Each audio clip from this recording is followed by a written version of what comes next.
one thing that we do, and I've seen a lot of variations on this, we have, and I noticed you guys did this too, is all of the officers of the Mass wear as their basic garment a white robe.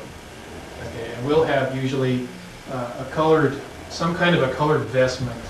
And we really don't have any kind of standardized vestments, and all the ones I've seen are different.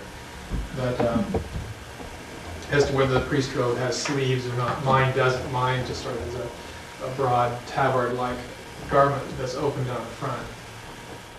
Not even really sure what kind of an official term that sort of a thing would have. It comes up the back and it comes down over the shoulders. Except the chasuble is closed. The chasuble is closed in front. Yeah. Sacred Sonate. Maybe. The one that we use for the priestess is actually has a closure in front. It's more like it's the same kind of structure. It's open on the sides, but it has a closure in front. And she has it's blue velvet, which is really nice looking. She has little star-shaped metal studs all around the hem, all the way up the sides. And the deacon wears something similar in yellow. Usually, it's the same kind of shape, but it's ankle length all the way down the back and then down the front. And I think to who you lodge, they use something more like what, like aprons, some kind of apron sort of. For the deacon?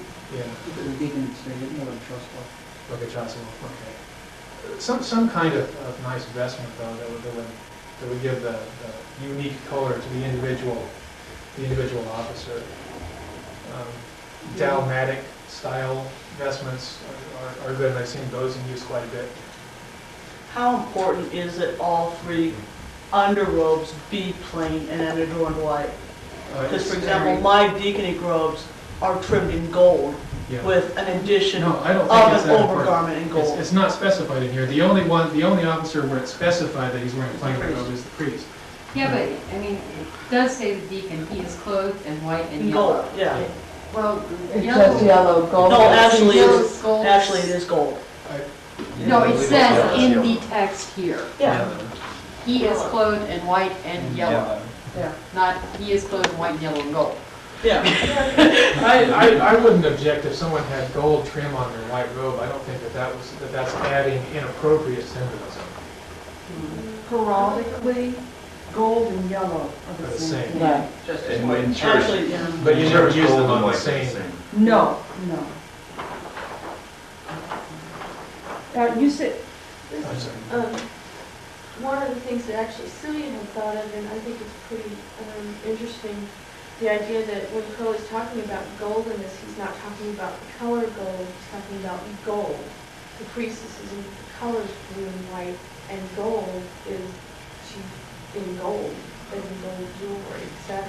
But he's not referring to the color of gold through these descriptions of what you wear. That's just me wanting I to. had jewelry. Wear the jewelry.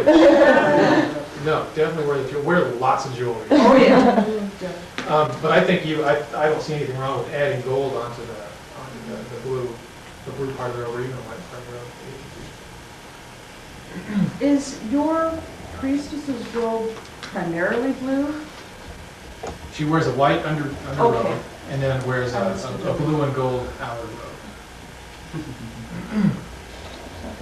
robe. Most priestess robes I've seen are white inner, blue outer.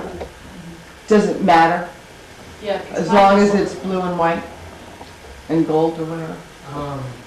What Mine was it? is blue with like white accents. No, I really don't think it does. I mean, this is the way we do it. And I like the symbolism of having all the officers have the same basic white robe underneath their formal vestments. Personally, I like that symmetry, because the officers really are, in a real sense, they're all aspects of the individual consciousness. And so I kind of like that unified factor between them. But it's not specified in there that way. Okay. You can also use the white robe as implying a unity beyond the three, and then the different colored robes merely become the aspects of Mass that they're wearing during the ceremony. Right. And when, in fact, it's useful also when you're doing things like baptisms and the other auxiliary rituals, where you can have a priest or a priestess serving as the principal officer, or even a deacon in some cases, administering these rites, it's kind of nice to be able to have them, wearing the same kind of basic vestment for that purpose, where they're not making a distinction as whether they're a priest or a priestess. Because there's the But yeah, you know, I mean, Consideration this- of shimmying out of the barn then while you're sitting on the altar. That's That's mine's But designed to. Yeah, I don't think that really bears so much on the color, which the inner or the outer, that sort of thing, as long as as long as you have taken care of that.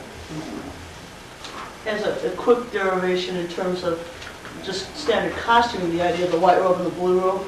The last trip we made to the West Coast, I was talking with one of, I don't even remember who, and she had taken a totally different perspective than I had ever seen before, in that she had taken blue and white cloth as almost in a tartan sort of pattern, and she had wrapped it almost like a sarong. And so when she disrobed by unwrapping herself from the top up, and it was kind of a nifty effect, but it totally and completely derivated, whatever, from the standard formula that It's I've not- already seen. Yeah, but it's Deviant, it's still thank in you. accordance, Ooh, she was a deviant? it's still okay by this. Yeah, I mean, she's in I the mean, little. especially if she put a little gold trim on it. Yeah, and I just thought it was kind of cool the way it was like, sort of Yeah. thing. Well, one difficulty I can see with that is if she decided that she wanted to put it back on, it might be kind of difficult. That kind of, the idea also of kind of like the Greco-Roman sort of thing with Velcro on the shoulders. And just, Oh, boom. no. Priest didn't have that, No, but- It's the idea of Christmas up there behind the veil going, yeah.